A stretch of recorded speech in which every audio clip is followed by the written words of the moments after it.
नमस्कार. गोदागिरी फार्मच्या मधमाशी पालन विभागामध्ये आपलं स्वागत. तर आज आम्ही या पेटीचं रूटीन चेकअप करतोय आणि करताना असं आढळलं की जवळपास या पेटीमध्ये 9 फ्रेम होत्या. 9 फ्रेमपैकी जवळपास 6 फ्रेमवर आम्हाला पूर्ण ब्रूड दिसला आणि याचा अर्थ असा की आपली पेटी आता वाढीला लागली. कारण आजूबाजूला तुम्ही बघा, तुम्हाला दिसेल का सगळं सूर्यफूल एकदम उगलेलं आहे आणि मधमाशांना भरपूर प्रमाणात पराग आणि नेक्टर मकरंद हे खूप मोठ्या प्रमाणात मिळतोय.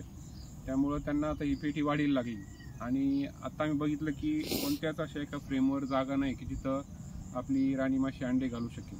त्यामुळे आपण काय करतोय, आता या पेटीला पुढं वाढणीसाठी ही आपण वॅक्सीट देतोय. आता वॅक्सीट म्हणजे काय असतं की एक पातळ मेणाचा थर असतो आणि त्या थरावर आपण मधमाशीच्या घराचे ठसे उमटवलेले असतात. म्हणजे थोडक्यात आपण त्या मधमाशांना पाया देतो आणि मग वरती पायानंतर भिंती बांधण्याचं काम त्या मधमाशा करतील.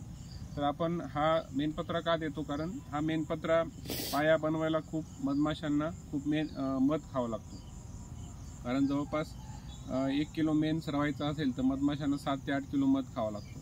मग तो मध वाया जाण्यापेक्षा आपण जर त्यांना रेडीमेड हा पाया उपलब्ध करून दिला तर त्या पटकन त्याच्यावर एक फ्रेम तयार करतात आणि आपला मधाचं त्याच्यामध्ये वाया जात नाही आणि त्यांचं सुद्धा नवीन त्यांना फ्रेम मिळते. नवीन फ्रेमवर आणि माशी लवकर अंडे घालते आणि नवीन फ्रेममधून माश्या ज्या येतात त्या सुद्धा चांगल्या असतात. तर साधारण सप्टेंबर ऑक्टोबर नोव्हेंबर या काळामध्ये आपल्याला नवीन फ्रेम घेण्याचा सीझन असतो, म्हणजे नवीन फ्रेम बनवून घेण्याचा सीझन असतो. कारण ज्या बाकीच्या फ्रेम असतात बघा, जुन्या फ्रेम त्या काळ्या होतात आणि काही दिवसांनी काळ्या झाल्यामुळं राणी माशी त्याच्यावर अंडे घालणं थांबवते.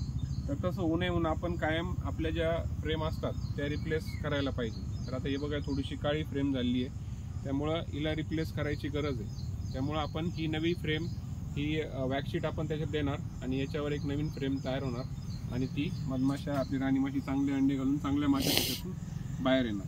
तर ही जी फ्रेम ठेवायची जी जागा आहे ती साधारण आपल्याला त्याच्या दोन्ही बाजूला फ्रेम पाहिजे. म्हणजे बघा, इथं आता ही मधाची फ्रेम आहे आणि ही ब्रूडची फ्रेम आहे. या 2 फ्रेमच्या मध्ये आपण हे नवीन शीट टाकतोय. याच्यामुळं काय होईल की मधमाशा दोन्ही बाजूनी त्याच्यावर काम करायला चालू करतील आणि आपलं फ्रेम शीट हे लवकर डेव्हलप होईल. अशा प्रकारे या एपिस मेलिफेराच्या जातीच्या माशांना आपण नवीन वॅक्सीट दिलंय. धन्यवाद.